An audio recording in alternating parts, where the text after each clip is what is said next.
পাকের মধ্যে আল্লাহ পাক আমার নবী নফসকে হাইওয়ানের সাথে তুলনা করেছেন। কারণ কি? এই নফস সবসময় হাইওয়ানের মতো সীমা লঙ্ঘন করতে চাইবে। আপনার নফস চাইবে খারাপ কাজ করার জন্য, আপনার নফস চাইবে ব্যভিচার করার জন্য, আপনার নফস চাইবে জেনা করার জন্য, আপনার নফস চাইবে বেপরোয়াভাবে চলার জন্য, আপনার নফস চাইবে প্রাপ্তবয়স্ক ছেলেরা এখন যে হাফ প্যান্ট পরে পরে ঘুরতেছে তারা মনে করতেছে এটা আধুনিকতা। এটা আধুনিকতা নয়, এটা নির্লজ্জতা, এটা অসভ্যতা, এটা বেহায়াপনা, এটা হচ্ছে রুচির দুর্ভিক্ষ। ঠিক কিনা? পেয়ারা মুসলমান কেরাম, এই যে যুবক বন্ধুরা আজকে হাফ প্যান্ট পরে পরে শহরের মধ্যে নগরের মধ্যে ঘোরাফেরা করছে, এটা আধুনিকতা হতে পারে না। এটা হচ্ছে অবশ্যই আধুনিকতার নামে নির্লজ্জতা, বেহায়াপনা। ঠিক কিনা? বরঞ্চ আমাদের রুচির দুর্ভিক্ষ হচ্ছে এখন। এই সব কিছু শরীয়তের বহির্ভূত কাজ আমরা করতেছি কার অর্ডারে? কার অর্ডারে? কথা বলেন নফসের। এই সব শরীয়তের বহির্ভূত কাজ সব কিছু করতেছি কার অর্ডারে? নফসের অর্ডারে। এজন্য আল্লাহর মাহবুব নবী সাল্লাল্লাহু আলাইহি ওয়াসাল্লাম এই নফসকে কি বলেছেন? হাইওয়ান, পশু। নফসকে কি বলেছেন? হাইওয়ান তথা পশু। হাদিসে পাকের মধ্যে আমার রাসূল বলছেন ইন্নামাল আমালু বিন্নিয়াত। দুনিয়ার মধ্যে যাহা কিছু মানুষ মানব দানব যা কিছু করে তা নিয়তের উপর হয়ে থাকে। আপনি যেরকম নিয়ত করবেন আপনি সেই রকম আপনার লাইফস্টাইল পরিচালনা করতে পারবেন। আর সেই গুরুত্বপূর্ণ নিয়তটা হয়ে থাকে এই কলব থেকে। তো আপনার কলব যখন আপনি কন্ট্রোল করতে পারবেন তখন আপনি আল্লাহর এই নির্দেশিত পথে মতে চলে দুনিয়া থেকে যখন বিদায় গ্রহণ করবেন তখন আপনার স্থান হবে জান্নাত। এই জন্য পেয়ারা মুসলিম কেরাম হাদিসে পাকের মধ্যে আসছে আল্লাহ পাক রব্বুল আলামিন আমাদেরকে রাখাল করে পাঠিয়েছেন। রাখাল মানে কি? রাখাল মানে কি? আল্লাহ পাক রব্বুল আলামিন আমাদেরকে দুনিয়াতে যে রাখাল করে পাঠিয়েছেন, কিসের রাখাল? হাদিসে পাকের মধ্যে আসছে এই যে নফস আল্লাহ পাক আমাদেরকে কলবের বিপরীতে দিয়েছেন, এই নফসকে হাদিসে পাকের মধ্যে বলা হচ্ছে হাইওয়ান। হাইওয়ান। এই কলবকে এই নফসকে বলা হচ্ছে কি? একটু কথা বলেন ভাই। এই যে আল্লাহ পাক আমাদেরকে কলবের বিপরীতে নফস দিয়েছেন, যে নফস আমাদেরকে খারাপের প্রতি ধাবিত করে, এই নফসকে হাদিসের মধ্যে বলা হচ্ছে হাইওয়ান তথা পশু। হাইওয়ান তথা পশু। আপনি যখন আপনার ঘরের পশু একটা জমিনের মধ্যে একটা ঘোড়া দিয়ে জমিনের মধ্যে দিয়ে দেন, সেখানে পাশে যদি কোনো বাগান থাকে অথবা খেতি থাকে, আপনি যতই বলুন না কেন সেই পশু কি মানবে? আপনি যতই বলুন, আপনি যতই দেখুন, সে সব সময় চাইবে, সদা সর্বদা চাইবে আরেকজনের ক্ষেতির প্রতি লালায়িত হওয়ার জন্য, আরেকজনের ক্ষেত নষ্ট করার জন্য, আরেকজনের বাগান নষ্ট করার জন্য, আরেকজনের ক্ষেতির সব কিছু খেয়ে ফেলার জন্য। ঠিক কিনা? কারণ হাইওয়ানের অভ্যাস তো খেয়ে ফেলা, হাইওয়ানের অভ্যাস তো লঙ্ঘন করা, হাইওয়ানের অভ্যাসই তো সীমা লঙ্ঘন করা, আরেকজনের ক্ষেত খেয়ে ফেলা, আরেকজনের সীমা লঙ্ঘন করা। এই জন্য হাদিসে পাকের মধ্যে আল্লাহ পাক আমার নবী নফসকে হাইওয়ানের সাথে তুলনা করেছেন। কারণ কি? এই নফস সবসময় হাইওয়ানের মতো সীমা লঙ্ঘন করতে চাইবে। আপনার নফস চাইবে খারাপ কাজ করার জন্য, আপনার নফস চাইবে ব্যভিচার করার জন্য, আপনার নফস চাইবে জেনা করার জন্য, আপনার নফস চাইবে বেপরোয়াভাবে চলার জন্য, আপনার নফস চাইবে প্রাপ্তবয়স্ক ছেলেরা এখন যে হাফ প্যান্ট পরে পরে ঘুরতেছে তারা মনে করতেছে এটা আধুনিকতা। এটা আধুনিকতা নয়, এটা নির্লজ্জতা, এটা অসভ্যতা, এটা বেহায়াপনা, এটা হচ্ছে রুচির দুর্ভিক্ষ। ঠিক কিনা? পেয়ারা মুসলমান কেরাম, এই যে যুবক বন্ধুরা আজকে হাফ প্যান্ট পরে পরে শহরের মধ্যে নগরের মধ্যে ঘোরাফেরা করছে, এটা আধুনিকতা হতে পারে না। এটা হচ্ছে অবশ্যই আধুনিকতার নামে নির্লজ্জতা, বেহায়াপনা। ঠিক কিনা? বরঞ্চ আমাদের রুচির দুর্ভিক্ষ হচ্ছে এখন। এই সব কিছু শরীয়তের বহির্ভূত কাজ আমরা করতেছি কার অর্ডারে? কার অর্ডারে? কথা বলেন নফসের। এই সব শরীয়তের বহির্ভূত কাজ সব কিছু করতেছি কার অর্ডারে? নফসের অর্ডারে। এজন্য আল্লাহর মাহবুব নবী সাল্লাল্লাহু আলাইহি ওয়াসাল্লাম এই নফসকে কি বলেছেন? হাইওয়ান, পশু। নফসকে কি বলেছেন? হাইওয়ান তথা পশু। পেয়ারা মুসল্লিনে কেরাম, হাইওয়ান তথা পশুর অভ্যাস হচ্ছে সীমা লঙ্ঘন করা, আরেকজনের ক্ষেত খেয়ে ফেলা। ঠিক তেমনি ভাবে এই নফসকে যে আল্লাহ পাক রব্বুল আলামিন আমাদেরকে দিয়েছেন, এই নফসের জন্য একটা রেস্ট্রিক্টেড এরিয়া দিয়েছেন। এই নফস সব সময় চাইবে, এই নফস সব সময় চাইবে আমাদের শরীরের মধ্যে, বিশেষ করে সিনার মধ্যে আল্লাহ পাক রব্বুল আলামিন যে একটা কলব নামক সিংহাসন দিয়েছেন, নফস সব সময় চাইবে এই কলবকে আক্রমণ করার জন্য। নফস সব সময় চাইবে এই কলবকে আক্রমণ করার জন্য। নফস সব সময় চাইবে এই কলব নামক সিংহাসনের মধ্যে যে একজন রাজা, ঈমান নামক রাজা আছে। আমরা সমস্ত মুসলমানের ঈমান আছে, আল্লাহ পাক রব্বুল আলামিন কলবের মধ্যে দিয়েছেন। এই কলবকে এবং ঈমানকে অ্যাট্রাক্টেড করার জন্য, আক্রমণ করার জন্য এই নফস সব সময় চায়। তো এই নফসকে যেই সব মুসলমান কন্ট্রোল করতে পারে, সে একজন সাচ্চা মুসলমান। আর সে সাচ্চা মুসলমান হয়ে কবরের মধ্যে একজন পরিপূর্ণ ঈমানদার হয়ে কবরে যাবে। আর যারা নিজের নফসকে কন্ট্রোল করতে পারে না, তারা মুসলমান থেকে অমুসলিম হয়ে যায়, তারা ঈমানদার থেকে বেঈমান হয়ে যায়, কারণ নফসের তাড়নায় পড়ছে, নফসের তাড়নায় পড়ছে। পেয়ারা মুসাল্লিন কেরাম, এখন দেখেন আধুনিক বিশ্বের মধ্যে অনেক পুঁজিবাদী ও সমাজবাদীরা ধারণা করে থাকে যে ধর্ম মানুষের প্রগতির অন্তরায়।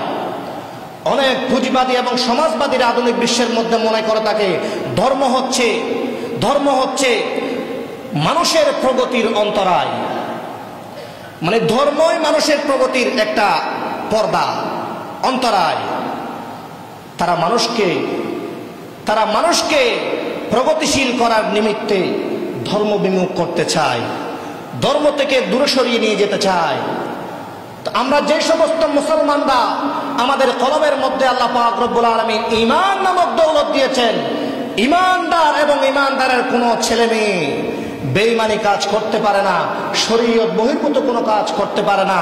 আজকে দেখেন পশ্চিমা বিশ্বের এই ট্র্যাডিশন আমরা লালন ধারণ করতে গিয়ে, চর্চা করতে গিয়ে আজকে আমাদের মুসলমানের ছেলেমেয়েরা কিরকম হয়ে যাচ্ছে। সাপোজ আপনাদেরকে একটা উদাহরণ দিচ্ছি, এই যে আমাদের মুসলিম ছেলেমেয়েরা আজকে বেহায়াপনা করে চলছে।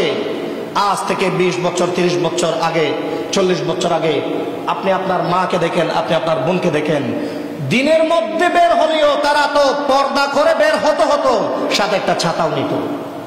ঠিক কিনা পেয়ারা মুসলিম কেরাম? আমরা আমাদের মা বোনদের থেকে দেখেছি, এখনের মা বোনরা একটু ভিন্ন রকম। আমরা আমাদের মাদের থেকে, বোনদের থেকে দেখেছি আজ থেকে 20 বছর আগে, 15 বছর আগে, 25 বছর আগে আমাদের মারা যখন আমাদের নানুর বাড়িতে যেত, চেষ্টা করতো রাতে যাওয়ার জন্য। রাতে গেলেও আবার বোরকা পরতো, বোরকা পরেও শেষ নয়, আবার একটা ছাতা নিত। তো তাদেরকে যখন প্রশ্ন করা হয়, রাতের মধ্যেও যাচ্ছেন, আবার বোরকায়ে পড়েছেন, আবার ছাতা কেন নিচ্ছেন, সমস্ত মা বোনদের জবাব হবে একটা, আমি রাতে গেলেও যদি কোনো পুরুষ আমার গায়ে লাগে এজন্য একটা ছাতা নিই। পেয়ারা মুসাল্লিনে কেরাম, দেখেন আমরা 20 বছরের ভিতরে, 15 বছরের ভিতরে কত আমূল পরিবর্তন। এই আমূল পরিবর্তনের কারণ হচ্ছে পশ্চিমা বিশ্বের কুসংস্কৃতি। এই যে আমরা ট্র্যাডিশন চর্চা করছি, পশ্চিমা বিশ্বের চর্চা করছি আমরা। হে পেয়ারা মুসাল্লিনে কেরাম, আমি এই জন্য এই কথাটা বললাম, আধুনিক বিশ্বের মধ্যে পুঁজিবাদীরা এবং সমাজবাদীরা সব সময় চিন্তা করে ধর্ম হচ্ছে প্রগতির অন্তরায়, তার মানে ধর্মের ভিতরে থাকলে যে কোনো কিছু বেপরোয়াভাবে করা যাবে না। এজন্য হুঁশিয়ার থাকতে হবে আমার মুসলিম ভাইদের, আমার পেয়ারা মুসলিম কেরামদের হুঁশিয়ার থাকতে হবে। আমরা পশ্চিমা বিশ্বের সংস্কৃতি আমরা লালন পালন করতে পারবো না, কারণ আল্লাহ পাক রব্বুল আলামিন আমাদেরকে দয়া করে এমন একটা দ্বীন এবং ইসলাম দিয়েছেন।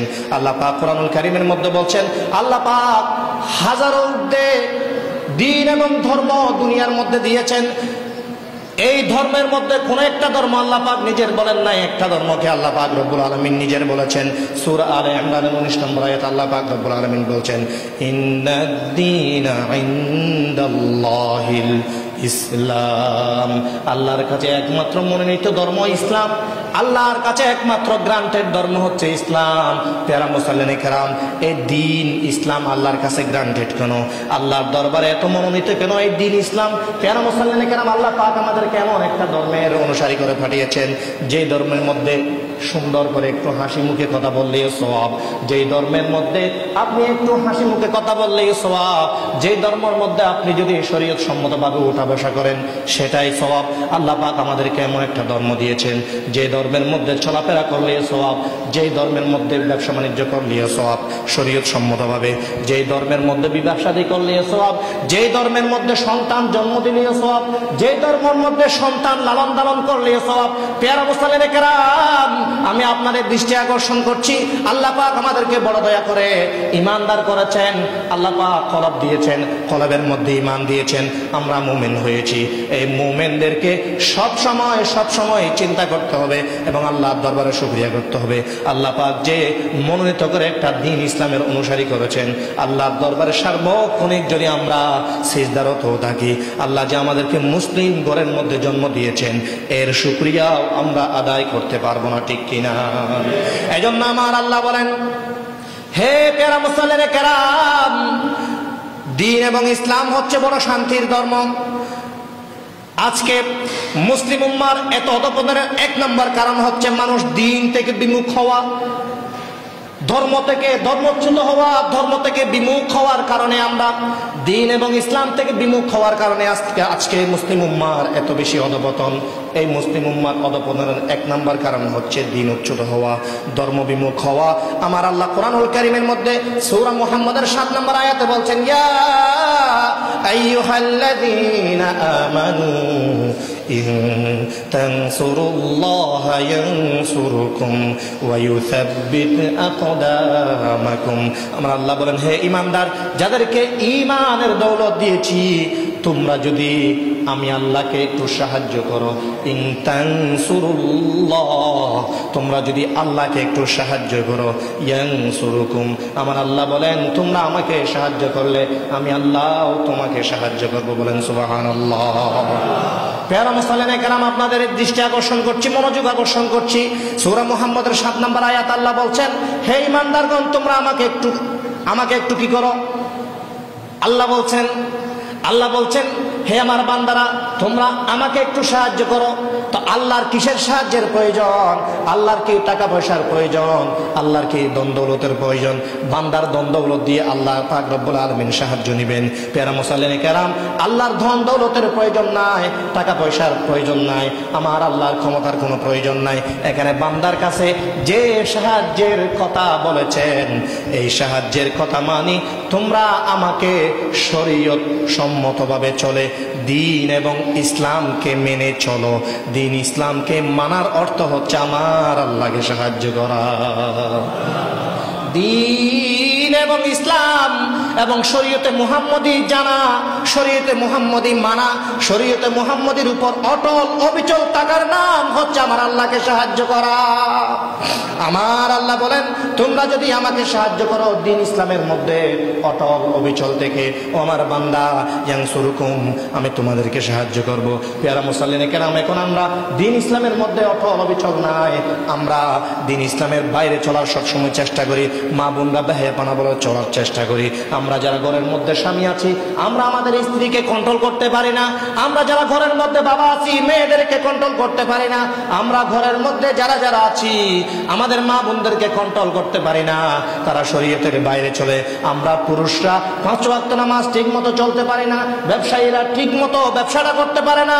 আমানতের সহিত কেউ যদি আপনাকে কোনো কিছু আমানত দেয়, সেখানে আপনি খেয়ানত করেন। আপনাকে কোনো কিছু জায়গা জমিনের বিষয়ে আপনাকে ক্ষমতা দিয়েছেন, সেখানে আপনি জায়গা জমিন আরেকজনের অন্যায়ভাবে ভক্ষণ করতেছেন। প্যারা মুসলিম কেরাম, এই সব অন্যায় একমাত্র আমরা নফসের তাড়নায় পড়ে করতেছি। এই নফসকে যতক্ষণ আপনি কন্ট্রোল করতে পারবেন, এই আল্লাহ পাক যে আমাদেরকে নফস দিয়েছেন, এই নফসকে আপনি যতক্ষণ বশীভূত করতে পারবেন, তখন আপনি একজন সাচ্চা মুসলমান। আর যদি আপনি নফসকে কন্ট্রোল করে খবর জগতের মধ্যে চলে যেতে পারেন, আল্লাহ পাক আপনি একজন সাচ্চা মুসলমান হিসেবে কবুল করবে। প্যারা মুসলিম কেরাম, তাহলে আল্লাহকে সাহায্য করার অর্থ হচ্ছে দ্বীন এবং ইসলামের মধ্যে অটল এবং অবিচল থাকা। দ্বীন এবং ইসলামের মধ্যে অটল এবং অবিচল থাকা।